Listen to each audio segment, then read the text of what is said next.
Hello everyone, blouses కుట్టిన తర్వాత ఇలా చిన్న చిన్న ముక్కలు వాటి ఉంటాయి కదా, మిషన్ కుట్టే వాళ్ళ దగ్గర ఇంకా ఎక్కువ ఉంటాయి. వీటితో చాలా ఈజీగా చేసుకునే ఒక మంచి రీయూస్ ఐడియా చూపిస్తాను. వీడియోలో చూపిస్తున్నట్టు క్లాత్ ముక్కని ఈ సైజ్ లో కట్ చేసుకున్నాను. ఇప్పుడు ఈ క్లాత్ ని ఇలా ఫోల్డ్ చేసుకొని ఒక స్టిచ్ వేసేసుకోవాలి. చేత్తో అయినా ఈజీగా వేసుకోవచ్చు. ఇప్పుడు ఒక సేఫ్టీ పిన్ ని ఇలా కార్నర్ లో పెట్టుకొని ఈ క్లాత్ మొత్తం ఇలా కొంచెం కొంచెం జరుపుకుంటూ మొత్తం రివర్స్ చేసేసుకోవాలి. ఇలా కొంచెం కొంచెం బయటికి లాగేస్తే మొత్తం వచ్చేస్తుంది. ఇప్పుడు పాతలో ఒక రబ్బర్ బ్యాండ్ తీసుకొని ఈ విధంగా కట్ చేసుకొని పిన్ పెట్టేసుకొని ఈ క్లాత్ లోకి ఇలా ఇన్సర్ట్ చేసేసుకోవాలి. మొత్తం చేసేసుకున్న తర్వాత ఇలా ఈ రబ్బర్ బ్యాండ్ కి ఒక స్టిచ్ వేసేసుకుంటున్నాను నీడిల్ తోటి. రబ్బర్ బ్యాండ్ కుట్టేసుకున్న తర్వాత ఈ క్లాత్ ని ఇలా కొంచెం లోపలికి అనేసి ఈ క్లాత్ వేరవకుండా సుదితో కుట్టు వేసేసుకున్నాను. అంతే, రబ్బర్ బ్యాండ్ రెడీ అయిపోయినట్టే. చాలా సింపుల్ గా అందంగా చేసుకోవచ్చు. ఇప్పుడు సేమ్ ఇలానే ఇంకొన్ని చేసుకున్నాను. డిఫరెంట్ క్లాత్ తో 2 కలర్స్ అయితే చేసుకున్నాను. ఇప్పుడు నా దగ్గర టిష్యూ ఫ్యాబ్రిక్ ముక్క అయితే ఉంది. ఈ లెంత్ లో తీసుకొని ఇలా నా దగ్గర కొన్ని పూసలు ఉంటే 2 సైడ్స్ వచ్చే విధంగా ఇలా పెట్టుకున్నాను. ఇప్పుడు నేను వీడియోలో ఎలా అయితే చూపిస్తున్నానో సేమ్ అలానే ఫోల్డ్ చేసుకోవాలి. మీ దగ్గర పూసలు లేకపోతే స్కిప్ చేసేయచ్చు. ఇప్పుడు ఇలా చేసుకున్న దాన్ని మన చేతులతోనే బౌ షేప్ వచ్చే విధంగా చేసుకొని ఆ ఫ్యాబ్రిక్ లో నుంచే ఇలా చిన్న ముక్క కట్ చేసుకొని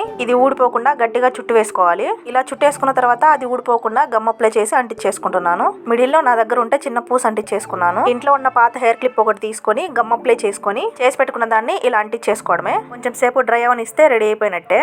చాలా ఈజీగా వేస్ట్ వాటితోనే ఇలా చేసుకోవచ్చు. ఇవి చిన్నపిల్లలకైతే ఇంకా అందంగా ఉంటాయి చూడడానికి.